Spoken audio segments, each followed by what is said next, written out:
Hello friends, ఈరోజు సింపుల్గా చాలా ఈజీగా చేసుకునే వెజిటబుల్ పులావ్ ఎలా తయారు చేసుకోవాలో చూపిస్తాను. తప్పకుండా ట్రై చేయండి.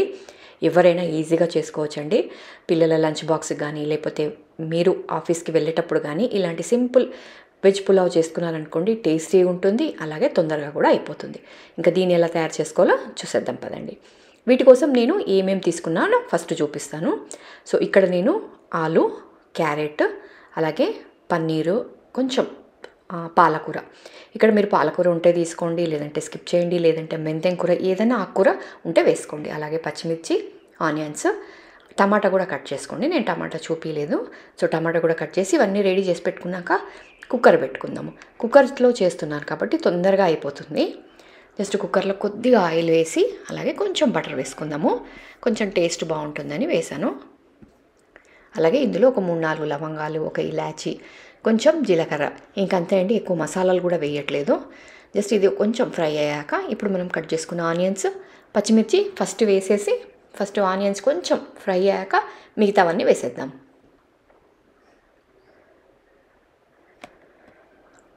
సో ఫస్ట్ ఒక్క నిమిషం ఇలా ఆనియన్స్ ఫ్రై చేసుకుందాము.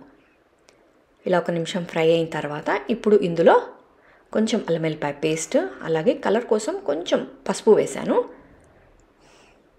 సో కలర్ కొంచెం మంచిగా రావడానికని కొద్దిగా పసుపు వేశాను. సో మార్నింగ్ టైంలో కూడా ఇది తొందరగా అయిపోతుందండి. జస్ట్ మనం కుక్కర్ పెట్టేసుకొని వేరే పని చేసుకున్నా మనకి రైస్ అనేది రెడీ అయిపోతుంది. సో చూసారు కదా, ఇక్కడ కొంచెం బిర్యానీ మసాలా వేశాను. ఇది నేను బయట నుంచి తెచ్చిన మసాలాని, ఇంట్లో చేసింది కాదు. సో మీరు ఇంట్లో రెడీగా చేసుకున్నదైనా వేసుకోవచ్చు. ఈ వీడియో కూడా మన ఛానల్లో ఉంది, చూడండి కావాలంటే, బిర్యానీ మసాలా వీడియో. సో ఇది కూడా వేసి ఇంకొక నిమిషం అలా ఫ్రై అయ్యాక సో కొంచెం టమాటా, అలాగే మనం కట్ చేసుకున్నవన్నీ వేసేద్దాం. ఇక పాలకూర, క్యారెట్, ఆలు, పన్నీరు ఇవన్నీ వేసేసుకొని ఇప్పుడు దీనికి తగినంత కొద్దిగా ఉప్పు వేసుకుందాము. మళ్ళీ తర్వాత కూడా వేసుకోవాలి కాబట్టి కొద్దిగా వేసుకోండి, కూరగాయలకు సరిపడా మాత్రమే. ఇప్పుడు కొంచెం ఉప్పు వేసి మంచిగా కలిపేసి ఈ కూరగాయలన్నీ నూనెలో 1 నిమిషం పాటు అట్లా ఫ్రై చేసుకుందాము. సో 1 నిమిషం పాటు అట్లా ఫ్రై చేసుకున్న తర్వాత ఇప్పుడు మనం ఆల్రెడీ నానబెట్టుకున్న బియ్యం ఉంటుంది కదా, నానబెట్టుకునేటప్పుడే మనము రైస్ కరెక్ట్గా కొలత చేసి వాటర్ వేసుకుంటాం కదా, ఆ వాటర్ని మాత్రమే వేయండి, రైస్ వేయొద్దు. సో చూసారు కదా, ఆ వాటర్ మాత్రమే వేసాను. దీనికి తగినంత ఉప్పు, అంటే రైస్కి తగినంత ఉప్పు వేద్దాము. ఇక్కడ మీరు రైస్ ఏ రైస్ అయినా తీసుకోండి, బాస్మతి రైస్ అయినా, నార్మల్ రైస్ అయినా. ఈరోజు నేను మాత్రం నార్మల్ రైస్తో చేస్తున్నాను. మనం రెగ్యులర్గా ఎప్పుడైనా ఆఫీస్కి పిల్లలకి అంటే రెగ్యులర్గా బాస్మతి రైస్ యూజ్ చేయం కదా, ఇలా నార్మల్ రైస్తోనే మంచిగా ఉంటుంది. ఇప్పుడు ఇందులో కొంచెం కొత్తిమీర, ఒక 5-6 కాజులు వేసాను. ఇది జస్ట్ ఇష్టం ఉంటే వేసుకోండి, లేదంటే స్కిప్ చేయొచ్చు. సో చూసారు కదా, ఇట్లా నీళ్ళు మంచిగా బాయిల్ వచ్చినాక ఇప్పుడు మనం రైస్ వేసుకుందాము.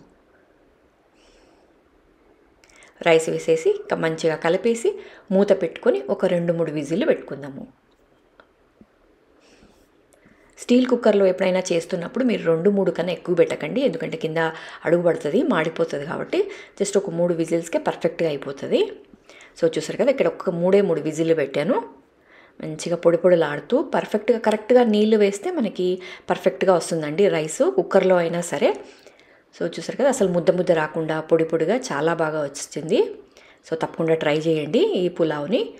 ఇక మనకి పిల్లలకి స్కూల్ స్టార్ట్ అయిపోయాయి, ఇలాంటి సింపుల్ పులావ్లు చేసి పెడితే పిల్లలు ఇష్టంగా లంచ్ బాక్స్ ఫినిష్ చేసుకొని వస్తారు. సో ఇంకెందుకంటే ఆలస్యం, ట్రై చేసి రెసిపీ ఎలా ఉంది అనేది కూడా కమెంట్లో షేర్ చేసుకోండి. అలాగే మీకు ఈ వీడియో నచ్చితే ఒక చిన్న లైక్ మాత్రం తప్పకుండా ఇవ్వండి. అలాగే ఛానల్ని మాత్రం సబ్స్క్రైబ్ చేసుకోవడం అస్సలు మర్చిపోకండి. తప్పకుండా ఛానల్ సబ్స్క్రైబ్ చేసుకొని రెగ్యులర్గా నేను పెట్టే వీడియోస్ రెగ్యులర్గా చూస్తూ ఉండండి.